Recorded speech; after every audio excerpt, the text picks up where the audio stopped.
Hello and welcome everyone to this month's Family Law Hour. I'm so excited to be here with you, and I'm really excited for the topic that we're going to talk about this month, which is support. So let's jump in and get started. You may have already realized this, or maybe you're just getting started, but finding information about the legal process in Colorado can be really difficult and confusing. The internet is a great resource, but sometimes you just don't know if the information that you're finding is accurate, if it's relevant, if it actually applies, if it's just something somebody felt, or really how the law works. And so that's why I started this Family Law Hour. My name is Lauren Lester. I am a family law attorney here in Colorado, and I help folks break up for the better. I don't believe that people should have to deplete savings, take out child's tuition accounts, or just go into massive debt to break up, which is essentially what I do every day, right? Is help folks break up through their divorce or custody case. And believe me, I have certainly seen people spend $10,000, $20,000 or more working with an attorney to get divorced or to establish a child custody agreement. And that is just insane to me. So if you are amicable, if you're willing to work with your other party, that should be rewarded, right? You shouldn't have to pay extra for a lawyer if y'all are getting along. And so I really try and take that down to earth approach, give reasonable advice, and just sort of help you get to the finish line. So that being said, I do want to say that every case is going to be different. While the law in Colorado follows a general standard, and everyone's going to be held to that standard, every family and every person is individualized and unique. And so nothing that I say today should be taken as legal advice for your particular situation. You really do want to speak with an attorney if you have questions about, well, how does it work for me? But in my case, this special circumstances is there, so how does that affect things? Do speak with an attorney if you have questions like that, but I do hope that today is really informative and gives you just some basic information about how support is determined. So let's jump in and start talking about that. So there's two different types of support that we have here in Colorado if you have a divorce or a custody case. So the first one that we're going to start with is maintenance. A lot of other states call this alimony, so you may be more familiar with that term. But what it essentially is financial support for a former spouse. So this is only going to apply if you are going through a divorce, right? You are married to another person. If you are not married, but you have a child together, maintenance is not a consideration. This is only for married couples who are ending their marriage. So maintenance usually becomes a topic of discussion in Colorado after 3 years of marriage. So if you're married less than that, while there are some rare circumstances where maintenance may still be paid, it's rather rare. So if you have a marriage that is at least 3 years old, maintenance will certainly be on the table as at least a discussion point. So how is it calculated? So what the courts are going to look at and how the legislator has developed this calculation is it looks at the gross monthly income of each spouse at the time that the divorce is going on. So not a year ago, not 5 years ago, sort of right now while the divorce is going on. What is gross monthly income? So that's going to be income before anything else gets taken out. So that's before taxes, before retirement, before any of those monthly expenses, right? So rent, utilities, cable, phone, none of that is going to be factored in. We just want the gross monthly income, so that very top line. And so how the calculation works is a little bit, it can be a little bit convoluted. So luckily, in a few minutes, I'll talk to you about where to find a calculation so you don't have to do the math. But just so that you understand what the court is looking at, here's how the calculation works. It's going to be 40% of that combined gross monthly income. So let's say that each spouse makes $5,000 in gross monthly income, right, before anything is taken out each month. So that's $10,000 combined gross monthly income, and we want 40% of that. So that'll be $4,000. minus whatever the lower earner makes. So in that example, they're making the same amount, but let's say that one spouse was making $6,000 and one was making $4,000. So you would take the 40% of the combined amount minus whatever the lower earner makes. So in that case, it's going to be 0, right? Because we had 4,000 is 40% of the combined, and the lower earner earned 4. In most cases, a number is going to pop out because they're not going to have such nice numbers as I need to be able to do the math on the fly. But once we take the 40% of the combined amount minus the lower earner's total amount, we're going to look at what is the combined amount again, because we need to make a slight adjustment. So if the combined amount is $10,000 or less, we take that equation, 40% of the combined amount minus the lower earner, and we times it by 80%. If the combined amount is $10,000 to $20,000, we're going to take that equation, 40% of the combined amount minus the lower earner's amount, and we're going to multiply it by 75%. So that's going to give us a presumptive amount that could be paid per month. Again, you may do this calculation in your particular situation and the number comes out to 0, which would mean that the presumptive amount is 0. You may do the calculation and it comes out to $100, $500, $1,500. It all depends on your particular situation. So that calculation is going to give you a presumptive amount per month. How long would somebody have to pay that presumptive amount per month? That's the other part of the calculation for maintenance. So then we're going to turn to the length of the marriage. So we determine how long the term of maintenance will be based on how long the marriage has existed. So just to give you a rough estimate, if we're looking at 3 years, the legislative calculation comes out that maintenance would be paid for 11 months. If you have a marriage that is 20 years, or more, the legislative calculation comes out that maintenance would be paid for 10 years or more. So if you fall somewhere in there, it's sort of a gradual increase. You'll need to know your specific marriage length to know what the term would be, but those are going to be the two components of the maintenance calculation, right? The amount that's paid per month using that calculation of 40% of the combined gross monthly income of the two spouses minus the amount that the lower earner makes, and then do the adjustment. If it's less than $10,000, you multiply that by 80%. If it's $10,000 to $20,000, you multiply it by 75%. That gives you the presumptive amount per month, and then how long it's going to be paid. It's going to be based on the length of the marriage. So if you'll notice, I keep saying that it's a presumptive amount. That means it's not guaranteed. If you run the calculation and let's say $500 comes out and you've been married 3 years, so the term is 11 months, that's not an automatic award. So the spouse who may be entitled to that amount doesn't automatically get it, no questions asked. But it's a starting point. And the courts, if they are going to be the decision maker, if the parties can't agree, are going to look at the starting point, and then they're going to consider a number of factors to determine whether or not the presumptive award that came from the calculation is appropriate. So here are some of the factors that the court is going to consider. It's going to look at the financial resources of both spouses, including the need for the amount, so the need for that $500 a month, and for the spouse who would be paying it, the ability of them to pay. So as part of a divorce, if you go back and look at the other videos that we've talked about, all of the finances are on the table, right? So we have much more of that information about how much does the person need it and how much can the other spouse actually pay it. The court's also going to look at the distribution of marital property. So how much is each spouse walking away with from the marriage? Also, the court will look at the actual or maybe potential income that could be produced from separate property or marital property that a spouse might be walking away with. So maybe a spouse previously had a rental property, and so they get income from that rental property, or the marital home one spouse is going to keep, and they're going to be able to turn it into an Airbnb, and so they have potential income right from that down the road. The court wants to consider all of those kinds of things. They're also going to look at the reasonable lifestyle and financial needs that were established during the marriage.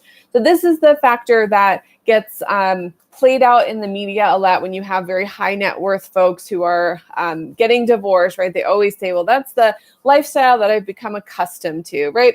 So it's a little bit along those lines. It's not quite as exaggerated as that, but the court does want to consider, if some folks have been in an established marriage for, let's say, a decade and a half or 2 decades, right? That's a consideration of what has that lifestyle been like as they've been a married couple. And what are their financial needs been, and how have those been established during the marriage? Because a lot of times, some of those financial needs don't go away just because you go from one house to 2 houses. So the court's going to want to consider that.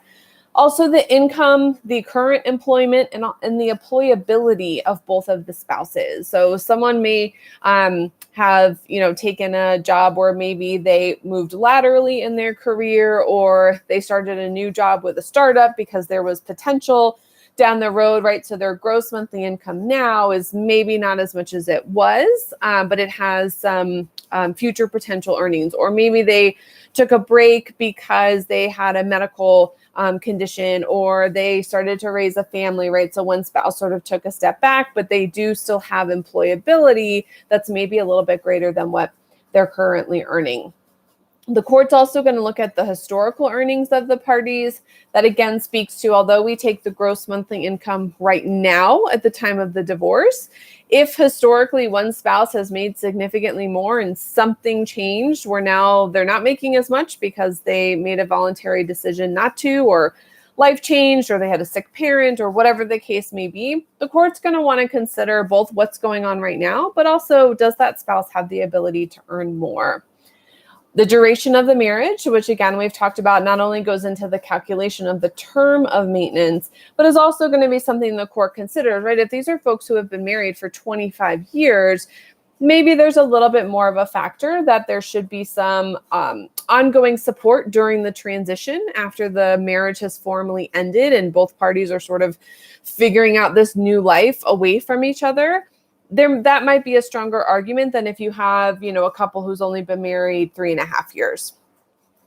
And then lastly, the court is going to, not lastly, a few more factors. They're also going to consider the reasonable ability to independently meet each spouse's own needs. So how does each spouse have the ability to do that? What are the age and the health statuses of each party, right? Are we looking at a couple who's 27 and 29? Or are we looking at a couple who's 79 and 89, right? Much different stations in life. And so those are going to be factors that the court would consider. The need and duration of education for the lower earning party. So, the spouse who's not earning as much, do they need to go back to school to be able to level up their employment? And that's a big undertaking, right? And so the court doesn't want to just say, well, you should be able to go out and get a job that makes a bit more if they're sort of at the ceiling of where they can be based on their education. The court's also going to look at the temporary maintenance that's maybe been paid during the divorce. That sometimes does happen, and so that's going to be a consideration. And then if there's any significant economic or non-economic contributions to the marriage. This is an important one because where maintenance sometimes pops up more regularly is when you have one spouse who has been the financial contributor or the main financial contributor to a marriage, and the other spouse's contributions were non-economic. So a lot of times that shows up as they are the parent who stays at home, or they, are the homemaker, or they, have a part-time job, but they really just make sure that the house runs and they take care of all the finances and they pay all the bills, right? So they're not getting paid directly to do that into the marriage, but they are making non-economic contributions. So the court is going to want to consider those, even though they're not directly, I did this work and so this money came into our bank account, but they did contribute to the marriage and sometimes allowed the spouse who was the financial breadwinner to be the financial breadwinner, right? So we don't want to diminish either spouse's contributions just because one may be economic and the other one is not. So those are all the factors that the court is going to consider if they have to make the determination of whether maintenance is appropriate. The parties, after running that initial calculation, can come to whatever agreement that they feel is fair. And often maintenance is a consideration when we're also looking at dividing the assets and the debts among the spouses. So sometimes one spouse will take on more debt to have less maintenance, or take on more assets to have less maintenance, right? So they're all sort of working in the pie together. But if you can't reach an agreement and the court is the one who's going to have to make the determination, that's what they're going to consider. They're going to run the calculation and do the presumptive amount, and then they're going to go through those factors and hear arguments by both parties as to why the amount is too much, not enough, just right, whatever each party's position is. So that's maintenance, or as a lot of states may call it, alimony, which is going to be between married couples who are divorcing, right? That is generally a consideration after at least 3 years of marriage. The other support, financial support that's provided, is child support. So this is going to be the one that's more common. This applies both in a marriage that has a minor child and also between non-married parties who have a minor child together. So anytime that there's a minor child, we're going to be talking about child support. The thing to really remember about child support, unlike maintenance, which is the money to the ex-spouse, child support is the child's money. Colorado is really specific and intentional about this. So it is a minor. We usually just don't give money directly to a minor. So yes, it does flow through another parent, but it is the child's money. So a lot of folks don't like the idea of paying child support, or it sort of rubs them the wrong way because it, gets paid to the other parent. And let's be honest, the other parent is not their favorite person. I understand that, but it's really important to remember that really the money is being paid to your child. It's a financial support for them in addition to the emotional and mental and physical support that you give them as a parent. So in Colorado, child support is paid through the age of 19. So while I said it was a minor child, while there's an existence of a minor child, we talk about child support. It actually goes through the age of 19 in Colorado, unless the child is still in high school, and then it's going to go through the last month that they are in high school. So if they turn 19, let's say in January, but they're in high school through May, it's going to go through May. Otherwise, it's going to go until the child is 19. So how does child support get calculated?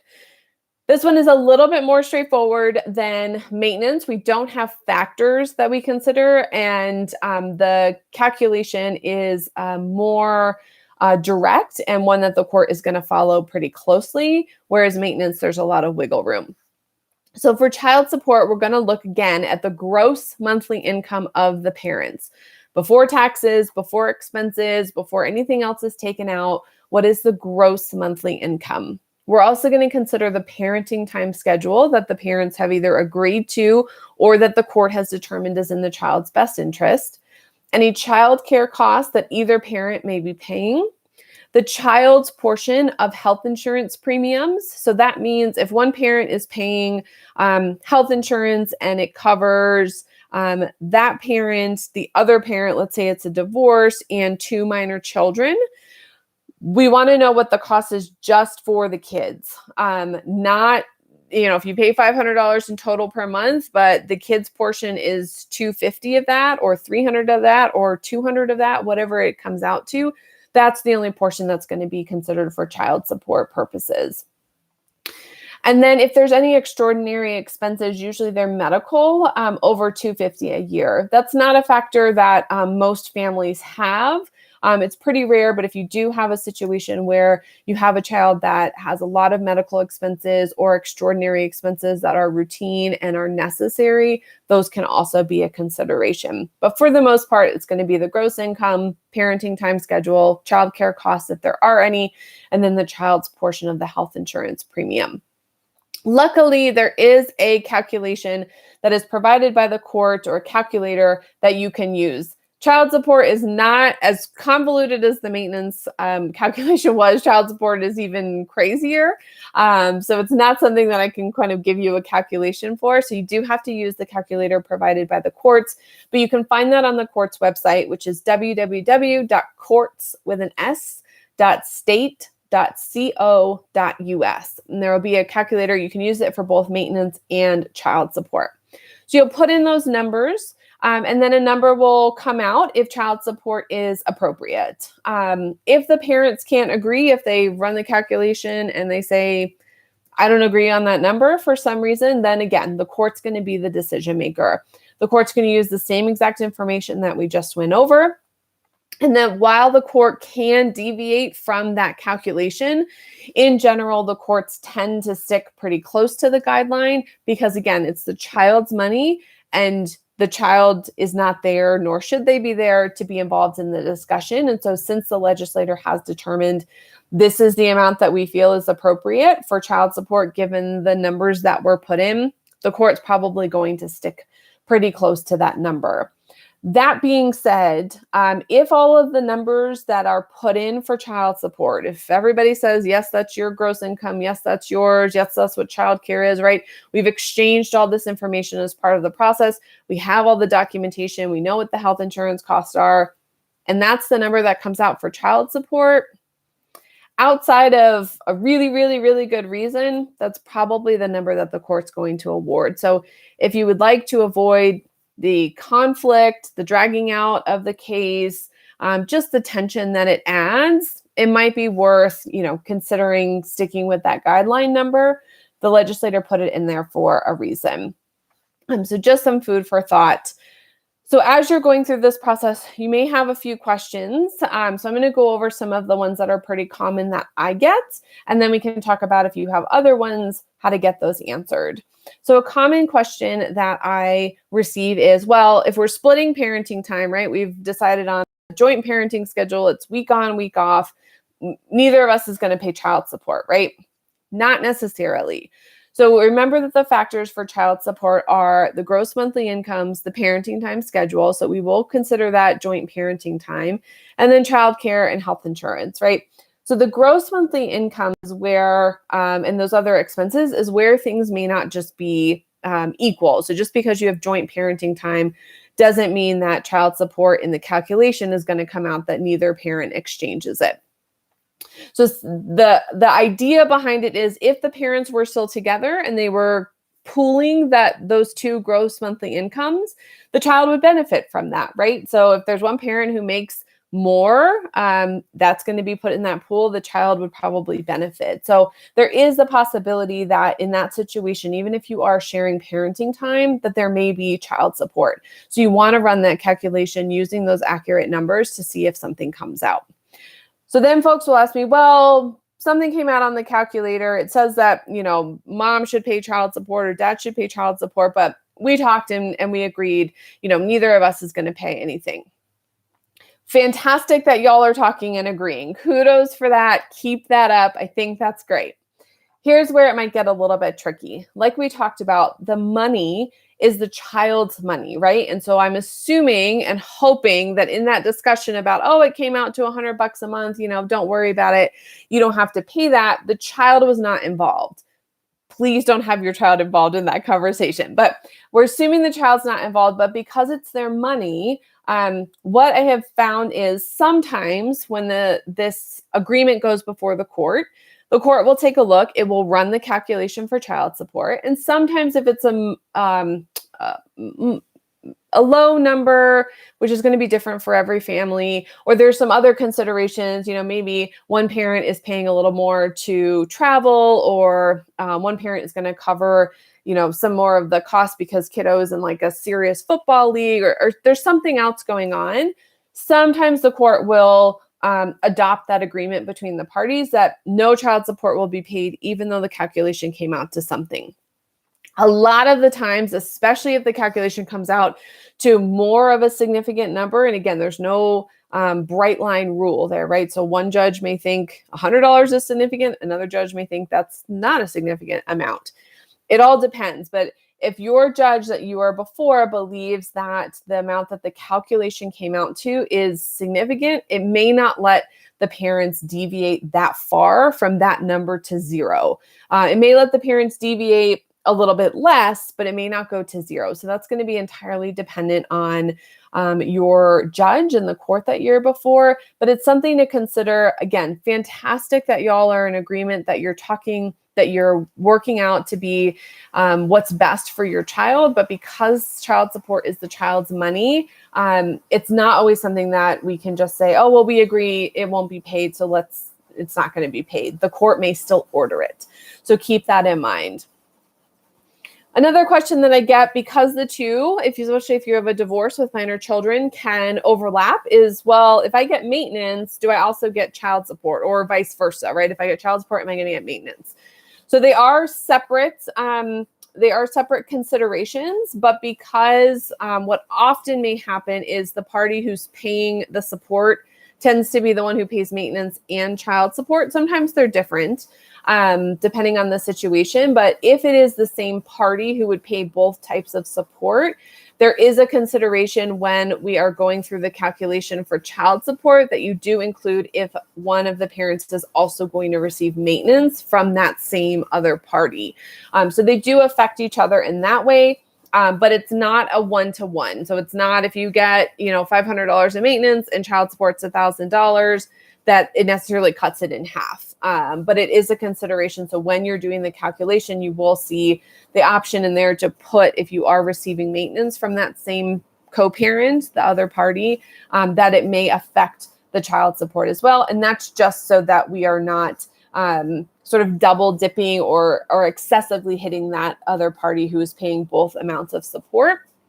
There are sometimes situations where one party pays maintenance and one party is responsible for child support. Because that way it's two different parties, sometimes the parties will come to an agreement where instead of just exchanging money back and forth, they'll offset.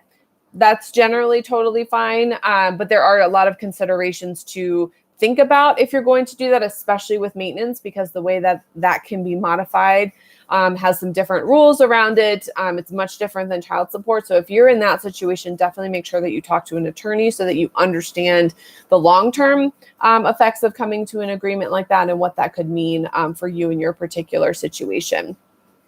So the last question that I get pretty often is, what if one of the parties, whether it's you or the other party, is self-employed? So you're not a W-2, right, employee, where it's very easy to know what your gross monthly income is. And, we don't consider the taxes or anything like that. Generally, self-employed folks have a business that they run. And so revenue comes into the business and then gets paid out for expenses of the business. If that's the case, if it's either you or the other party are self-employed, we do still consider the gross monthly income, but instead of just saying it's all of the revenue, or depending on how the business is set up, all of the revenue that comes in, self-employed folks are allowed to deduct out of their gross monthly income reasonable and necessary expenses to run the business.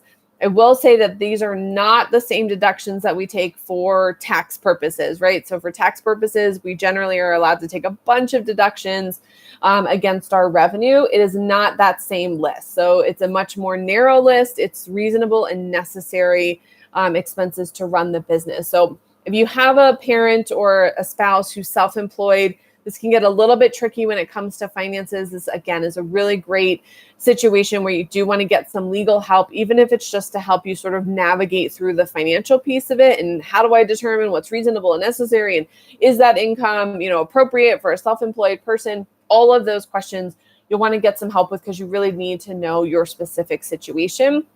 But if you were wondering, self-employed folks do get to deduct those out of their gross monthly incomes, whereas a W-2 employee doesn't get any of those expenses taken out. It's just their gross monthly income. So hopefully this was helpful in just understanding a little bit more, what is support in Colorado, how is it paid, what goes into considering what that amount should be. If you are going through either of these processes, divorce or custody in Colorado, or you're looking to modify child support, you already have an order, but things have changed, and so the amount may need to be changed. In general, the process is set up that you can do it on your own. All of the forms are online. The calculator is online through the court's website, but I generally find that folks have questions at least at some point. And most folks don't want to pay an arm and a leg, right, to get to the finish line and get their legal problem solved. So if you can be agreeable, if you can compromise with the other party, you are going to save a ton in not only expenses for filing, but also in possible legal fees. Right now, the number that's floating around is that for traditional attorneys, the average cost per party to go through the divorce or custody process initially is $15,000 per party. That's a lot of money to spend to break up. And so if you can avoid paying even a fraction of that and keeping that in your pocket, keeping that for the child support for your kids, especially if you have them, that's really what you'll want to do. And you can do that in a number of different ways. Compromising is going to be the biggest one, reducing the amount of conflict in the divorce or custody case itself. But also because you may have questions and you may want some help. And I've said several times today that you're going to want to talk to an attorney about your specific situation, but I understand you don't want to pay an arm and a leg. The good news is that you have some affordable options to choose from. If you and your spouse or your co-parent are really amicable and are going through the process and just need some information to make sure that you have the right forms at the right time and are doing things correctly so that you can get to the finish line, consider checking out Law Guides, which is at colawguides.com. Again, colawguides with an S.com. That will give you a start to finish step-by-step guide through either the divorce or custody process so you can make sure that you're checking all the boxes you need to so you won't get tripped up on anything. And it will get you to the finish line. It doesn't include any help from an attorney, however, so if you are looking to be able to ask questions or get additional representation through the process, I do everything on a flat fee basis, so you always know the cost up front, and you also control the cost by only paying for the help you need. So if you're interested in scheduling a free consultation to chat more or just to see what pricing may look like, to see if it works for your budget, check out my website, which is mylifelawyer.com. Again, mylifelawyer.com. It'll also be down below in the description for this video. Thank you so much for joining me. I hope that this was informative. I hope you have a better sense now of what support is in Colorado, how it's paid, how it's calculated, who might be considering it. I will be back next month on the second Wednesday at noon to talk more about the family law process for both divorce and custody. Check out the old videos from prior months. And if you have any questions, certainly include them in the comments.